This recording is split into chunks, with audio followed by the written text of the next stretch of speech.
Certains peuples racontent tous les soirs des histoires au coucher à leurs enfants. Est-ce que vous vous êtes déjà demandé pourquoi cela? Au-delà de favoriser le rapprochement, la complicité entre les parents et l'enfant, la raison principale, c'est que cela permet de reprogrammer l'enfant et d'entrer dans sa mémoire, d'entrer dans le disque dur de son cerveau, toutes les informations qu'on veut lui passer. L'inconscient est celui-là qui détermine l'avenir d'un individu, qui détermine le quotidien d'un individu. Faire une bonne programmation à votre enfant va vous assurer, en tout cas vous aider, à lui permettre de prendre la voie que vous pensez être la bonne pour lui.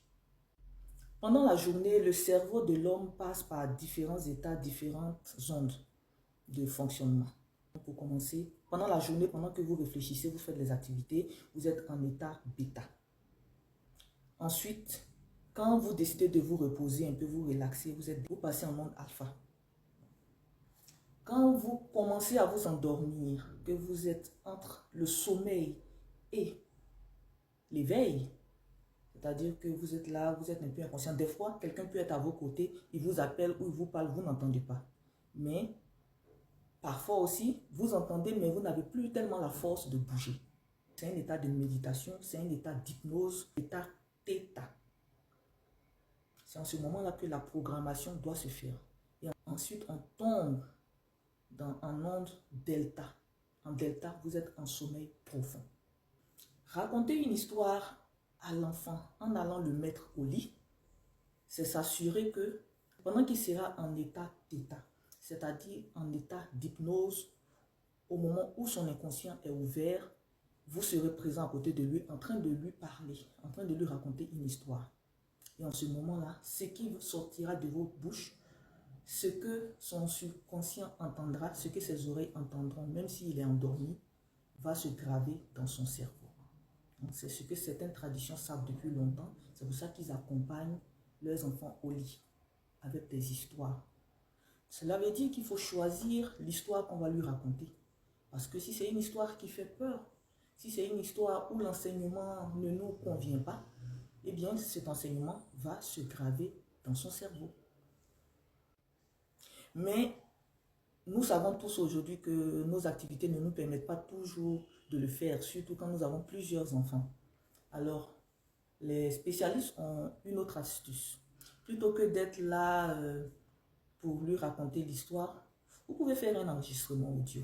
Vous n'allez pas raconter une histoire, où vous allez prononcer des paroles positives, des affirmations positives. Normalement, sur Internet, il y en a plusieurs, mais en fonction de l'enfant, en fonction des difficultés que rencontre l'enfant, soit au niveau scolaire, au niveau comportemental à la maison, au niveau de ses humeurs, vous, le parent, êtes plus à même de savoir ce que vous voulez voir corriger chez votre enfant. Vous allez donc faire des affirmations positives en rapport avec ce que vous voulez voir changer. Si par exemple, l'enfant a de mauvais résultats scolaires, vous n'allez pas dire « n'est plus de mauvais résultats scolaires ». Non, non, non. Le cerveau ne fonctionne pas comme ça. Vous allez vous les prononcer avec votre voix. Vous faites l'enregistrement vocal avec votre voix. Parce que votre enfant, depuis votre ventre, pour les mères, ou bien même quand il est dans le ventre de sa mère, il entend la voix de son père. Donc l'enfant connaît votre voix. Vos voix sont normalement les premières voix qui ont été enregistrées dans son cerveau. Donc, vous utilisez votre voix, vous faites un enregistrement vocal dans lequel vous lui parlez. Vous lui dites, tu es intelligent, tu es heureux, tu as de bonnes notes à l'école, tu es poli, tu es riche, tu es prospère. Ce genre de paroles que l'enfant aime entendre. L'enfant croit tout ce qui vient de la bouche de ses parents. Si vous lui dites qu'il est beau, il croira qu'il est beau. Donc vous faites cet enregistrement-là. Vous le mettez sur un appareil, de préférence un appareil qui n'est pas connecté. Quand il s'apprête à aller au lit, vous actionnez simplement l'appareil. L'appareil va commencer à répéter en boucle pendant 1 heure de temps. Il n'y a pas de problème. De sorte que les 5 à 10 minutes où son inconscient ouvert, l'appareil soit déjà en train de circuler. Et vous pouvez venir après, quand il est profondément endormi, arrêter l'appareil pour qu'il ait un sommeil plus reposant. Meilleure astuce encore, c'est de lui mettre des écouteurs avant d'aller au lit. Et votre voix avec les paroles positives vont circuler dans sa tête pendant au moins 30 minutes, le temps qu'ils s'endorment profondément. Cette astuce est aussi valable pour les adultes. Vous, en tant qu'adulte, vous pouvez aussi faire la même chose pour reprogrammer votre cerveau et vous allez voir, c'est magique. Dernière chose, avec les informations que je viens de vous donner, vous devez comprendre que vous devez faire attention, ceux qui dorment devant l'écran de télévision. Vous restez à regarder la télévision et vous vous endormez. Sauf que quand vous vous endormez, vous passez par l'étape de l'onde θ.